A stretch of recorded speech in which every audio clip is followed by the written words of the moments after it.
कर्नाटक के मंगलुरु में हुए एक्टिविस्ट हिंदू बेरहमी से हत्या मामले में 5 से 6 लोगों ने सुहास शेट्टी की हत्या की। सुहास फाजिल हत्याकांड का मुख्य आरोपी। सुहास शेट्टी की हत्या के बाद इलाके में तनाव, 1000 पुलिस जवानों की तैनाती। आसपास के 5 जिलों में एसपी की स्पेशल पोस्टिंग की गई। राजस्थान के जैसलमेर में पाकिस्तानी जासूस पठान खान गिरफ्तार, आईएसआई के लिए जासूसी करने का आरोप। आरोपी पठान खान ने आईएसआई को सेना से जुड़े सीक्रेट वीडियोज और फोटो भेजे थे। साल 2013 में पाकिस्तान भी गया था। पहलगाम हमले में एनआईए की जांच तेज हुई। सूत्रों के मुताबिक एनआईए ने लश्कर के 20 और ओवरग्राउंड वर्कर्स की पहचान की। ओवरग्राउंड वर्कर्स से एनआईए की पूछताछ जारी। अब तक कुल 75 ओवरग्राउंड वर्कर्स की हो चुकी गिरफ्तारी। भारत पाकिस्तान तनाव के बीच आईएनएस सूरत हजीरा पोर्ट पर तैनात इंडियन नेवी ने अपने सभी वॉरशिप्स को अलर्ट रखा। अरब सागर में इंडियन नेवी का युद्धाभ्यास जारी। पाकिस्तान से 85 नॉटिकल माइल्स दूरी पर नौसेना। 3 मई तक भारतीय नौसेना का युद्धाभ्यास। पाकिस्तान की नापाक हरकत जारी। सीमा पार से फिर की फायरिंग। भारतीय सेना ने भी दिया मुंहतोड़ जवाब। आतंकवाद के खिलाफ भारत को मिला अमेरिका का साथ। अमेरिकी उपराष्ट्रपति जेडी वेंस ने भारत की जवाबी कार्रवाई से सहमति जताई। कहा, जिम्मेदारी के साथ जवाबी कार्रवाई करेगा भारत। कार्रवाई से क्षेत्रीय संघर्ष पैदा न हो। अमेरिकी रक्षा मंत्री पीट हेगसेथ ने भारत के रक्षा मंत्री राजनाथ सिंह से फोन पर बात की। राजनाथ सिंह ने कहा, आतंकवाद को पनाह देना पाकिस्तान की पुरानी फितरत। भारत के आत्मरक्षा के अधिकार का समर्थन करते नजर आए। राजनाथ सिंह के साथ बातचीत के बाद अमेरिकी रक्षा मंत्री ने ट्वीट कर पहलगाम हमले पर दुख जताया। लिखा, अमेरिका भारत के साथ खड़ा है। पाकिस्तान को गृहमंत्री अमित शाह की बड़ी चेतावनी। कहा, 27 नागरिकों की जान लेकर जीत नहीं सकते, आतंकियों से चुन चुनकर बदला लेंगे। आतंक के आकाओं को अमित शाह का क्लियर कट संदेश। बोले, आतंक को पालने वाले सुन लें, ये लड़ाई का अंत नहीं, आतंक के खात्मे तक हमारी लड़ाई जारी रहेगी। गृहमंत्री अमित शाह ने कहा, आतंकवाद के खिलाफ मोदी सरकार की जीरो टॉलरेंस की नीति। इस लड़ाई में दुनिया हमारे साथ। भारत की कार्रवाई से पाकिस्तान तिलमिलाया। भारतीय गानों पर लगाई रोक। एफएम रेडियो पर भारतीय गानों के प्रसारण को बंद किया। पहलगाम आतंकी हमले के बाद देश के कई शहरों में हाई अलर्ट। दिल्ली में भीड़भाड़ वाली जगहों पर पुलिस लगातार पेट्रोलिंग में जुटी।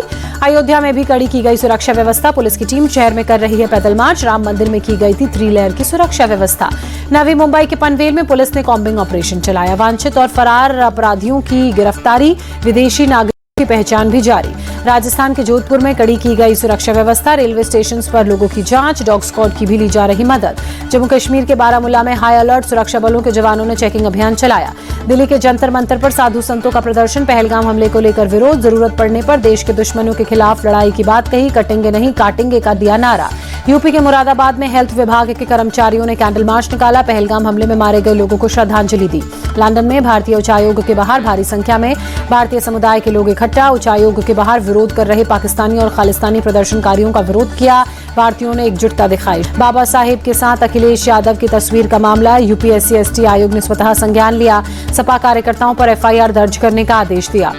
असम के 14 जिलों में पंचायत चुनाव के पहले चरण के लिए आज वोटिंग। सुबह सुबह मतदान केंद्रों पर वोटर्स की लंबी कतार। दिल्ली में सुबह सुबह तेज आंधी और तूफान के साथ कई जगह पर बारिश। भारी बारिश की वजह से जलभराव, यातायात प्रभावित।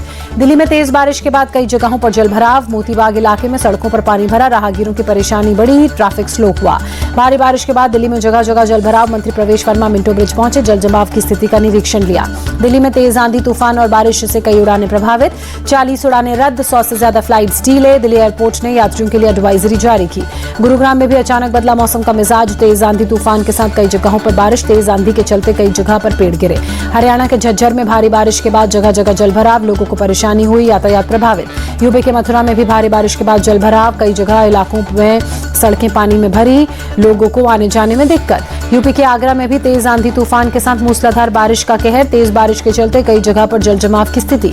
यूपी के हापुड़ में मूसलाधार बारिश। सड़कों पर पानी भरा। जल जमाव से लोगों की परेशानी बढ़ी। कई दुकानों में पानी घुसा। हरिद्वार में भी कई जगह पर बारिश की वजह से मौसम सुहाना। लोगों को हालांकि गर्मी से मिली राहत। हिमाचल के शिमला में भी मौसम का मिजाज बदला। सुबह सुबह शहर के कई हिस्सों में तेज बारिश। छत्तीसगढ़ के रायपुर में तेज हवा से सड़क पर गिरा ट्रैफिक सिग्नल का शेड। कई गाड़ियों को नुकसान। उत्तराखंड के श्री केदारनाथ धाम के कपाट आज से खुले। हजारों की संख्या में श्रद्धालुओं ने बाबा केदार के दर्शन किए। केदारनाथ मंदिर को 54 तरह के 108 क्विंटल फूलों से सजाया गया। कश्मीर, बंगाल, नेपाल, थाईलैंड, श्रीलंका से मंगवाए गए फूल। बाबा केदार के दर्शन करने आए श्रद्धालुओं पर हेलीकॉप्टर से पुष्प वर्षा भी की गई। हजारों की संख्या में बाबा केदार के दर पहुंचे भक्त। सीएम पुष्कर सिंह धामी भी केदारनाथ धाम पहुंचे। पत्नी के साथ बाबा केदार के दर्शन कर आशीर्वाद लिया। केदारनाथ धाम में सीएम धामी ने भंडारे में भक्तों का प्रसाद बांटा। पत्नी गीता धामी भी मौजूद रहीं। केदारनाथ मंदिर के कपाट खुलने के बाद केदारनाथ धाम में सांस्कृतिक कार्यक्रमों का आयोजन। कार्यक्रम में मुख्यमंत्री भी शामिल हुए। मध्य प्रदेश के ग्वालियर में दुकान में आग लगी। इलाके में अफरा तफरी, आसपास की दुकानों को भी चपेट में आग ने लिया। फायर ब्रिगेड की टीम ने आग पर काबू पाया। आग से किसी तरह का जानी नुकसान नहीं। दुकान में रखा सामान जलकर खाक। उड़ीसा के भुवनेश्वर में KIIT यूनिवर्सिटी में हादसा। गर्ल्स हॉस्टल में नेपाली लड़की का पंखे से लटका शव बरामद। मौके पर पहुंची पुलिस मामले की जांच में जुटी। हॉस्टल की छात्राओं ने पुलिस को दी हादसे की जानकारी। फोरेंसिक टीम ने कमरे की तलाशी ली। पुलिस के मुताबिक लड़की के कमरे से नहीं मिला सुसाइड नोट। पुलिस के मुताबिक मामले को लेकर हॉस्टल के अन्य छात्राओं और कॉलेज के छात्रों से भी पूछताछ की जाएगी। लड़की के परिवार और नेपाल एम्बेसी को दी गई है जानकारी।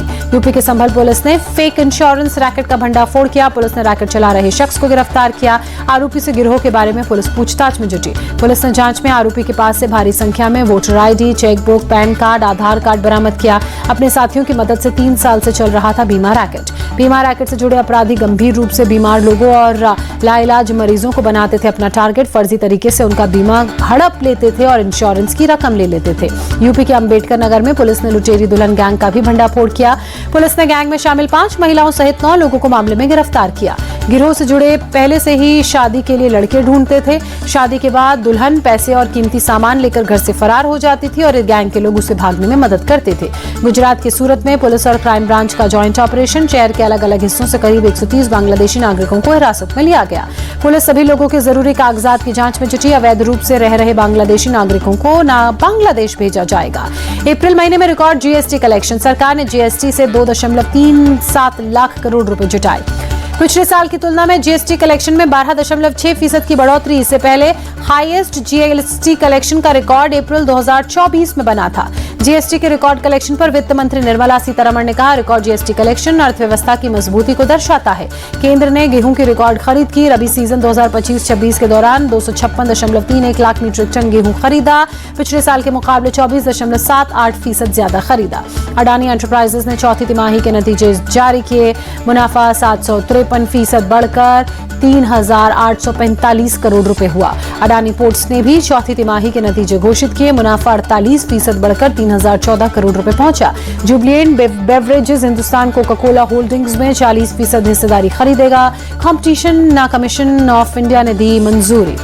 Online food delivery company Zomato का चौथा तिमाही में मुनाफा 78% कम हुआ। 175 करोड़ से 39 करोड़ हुआ मुनाफा।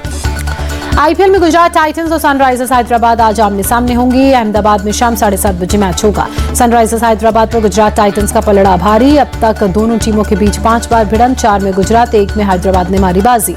IPL में मुंबई इंडियंस ने लगातार लगाया जीत का सिक्सर। राजस्थान रॉयल्स को 100 रनों से शिकस्त दी। राजस्थान प्लेऑफ की लिस्ट से बाहर।